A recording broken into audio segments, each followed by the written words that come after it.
Kepemimpinan Abu Bakar As-Siddiq, 2 tahun yang menentukan masa depan Islam. Ketika Rasulullah wafat pada tahun 632, umat Islam terhenyak dalam kesedihan mendalam. Madinah menjadi sunyi. Banyak sahabat bingung dan kehilangan arah.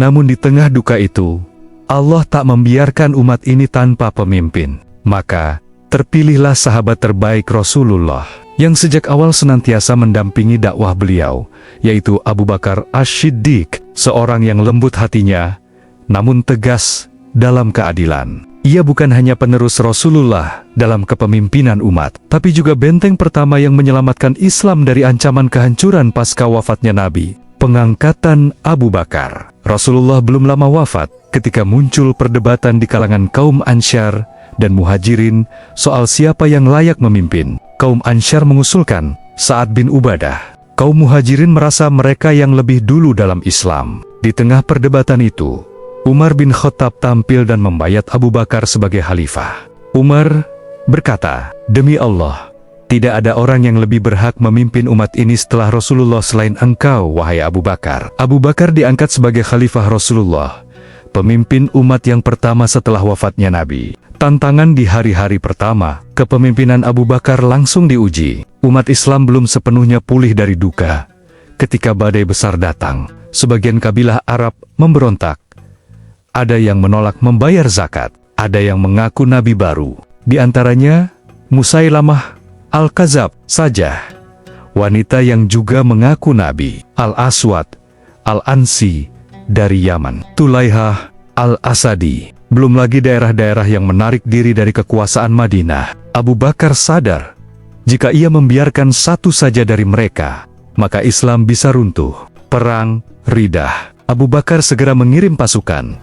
Perang Riddah dimulai. Ia mengangkat para jenderal tangguh seperti Khalid bin Walid, Ikrimah bin Abi Jahl, dan Amr bin Ash. Satu persatu pemberontakan ditumpas. Al-Aswad Al-Ansi dibunuh diam-diam oleh sahabat dari Yaman. Yang paling berat adalah Musailamah Al-Kadzab di Yamamah. Disinilah pertempuran berdarah terjadi. Perang Yamamah, pasukan Islam kehilangan ratusan penghafal Al-Quran. Disinilah mulai muncul kekhawatiran.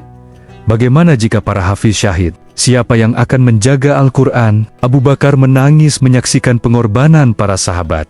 Tapi ia tahu, harga keutuhan Islam adalah pengorbanan, pengumpulan mushaf Al-Quran. Setelah perang Yamamah, Umar bin Khattab datang dengan usulan penting. "Wahai Abu Bakar, aku khawatir banyak penghafal Quran wafat. Jika kita tidak segera mengumpulkan mushaf, bisa hilanglah sebagian ayat Quran." Abu Bakar sempat ragu. Ia berkata, "Bagaimana mungkin aku melakukan sesuatu yang tidak dilakukan oleh Rasulullah?" Namun, setelah istikharah, ia setuju. Ia memanggil Zaid bin Sabit, penulis wahyu, dan berkata, "Kau adalah pemuda yang cerdas. Kumpulkanlah Al-Quran dari para penghafal dan catatan." Maka dimulailah proyek besar pertama dalam sejarah Islam.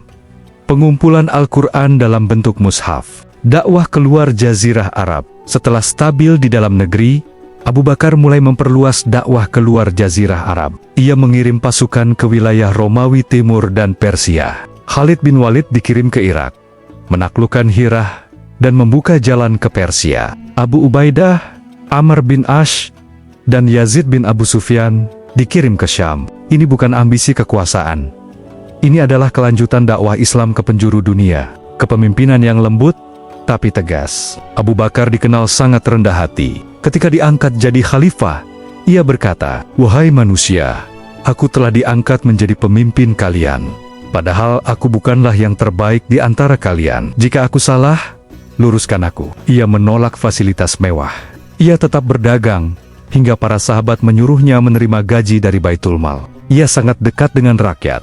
Bahkan, masih memerah susu kambing tetangganya di Madinah, meskipun sudah menjadi khalifah. Namun, jika hukum Allah Subhanahu wa Ta'ala dilanggar, ia sangat tegas. Ia berkata, "Demi Allah, andai Fatimah putri Muhammad mencuri, niscaya akan kupotong tangannya." Wasiat menjelang wafat. Abu Bakar memerintah hanya sekitar 2 tahun 3 bulan.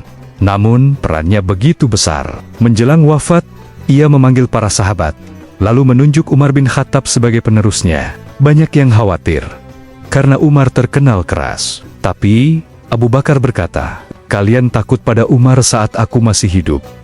Apakah kalian takut padanya setelah aku mati?" Ia wafat dalam usia 63 tahun.